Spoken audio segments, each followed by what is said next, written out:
Более 30 лет в Судаке издается газета «Суфдах Сесі». История газеты началась в 1992 году. У истоков издания стоял писатель Рустем Али. Именно с его личной инициативы газета начала свою работу. Рустем аға исполкомға баш ұрып, милли газетамызны açmağa niyetlendi ve Суфдах Сесі dünyaya geldi. 92 senesi октябрь ayında Суфдах Сесі нешырылынып башланды. Изначально «Суфдах Сесі» издавалась как приложение к газете «Судакский вестник».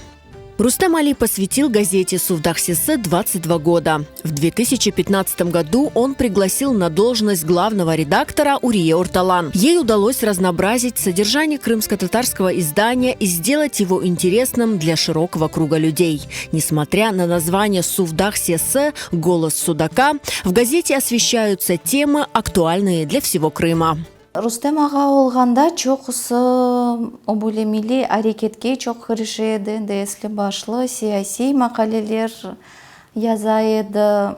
Мен шымдылық мұна тарихымыз, топонимика, гидронимлер, тіліміз, әдебият сасында яңылықлар олса, яда Судактаки мына эрбапларымыз, яда белі инсанларымыз ақында, истидатлы талебелеріміз ақында, бір мерақлы тедбірлер олса. Сегодня крымско-татарская газета «Суфдах Сесі» оказалась на грани закрытия из-за небольшого количества подписчиков. Журналисты издания обращаются за помощью ко всем читателям.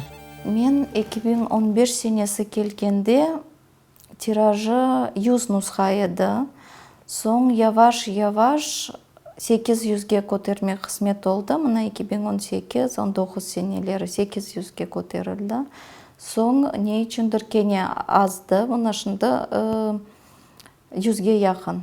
100 деп шығарамыз тиражы. Сейержилерімізге мұражет етмек істередім. Айнықса чоқсы судақлыларға. Чүнке бұл судақлылар бұл нешір üçün месул. Ответственный, яғни деп мен беллейім, бойлесаям. Чүнке янларында, өз шейірлерінде, өз бөлгелерінде бөле бір нешір чықады. Ич олмағанда қорындағы бір нұсқа елда 200 күміш айырмақ мүмкін yazылмақ. Бір қорантаны теген бір меселе анда айдынлатыла. Yazылыңыз, оқыңыз.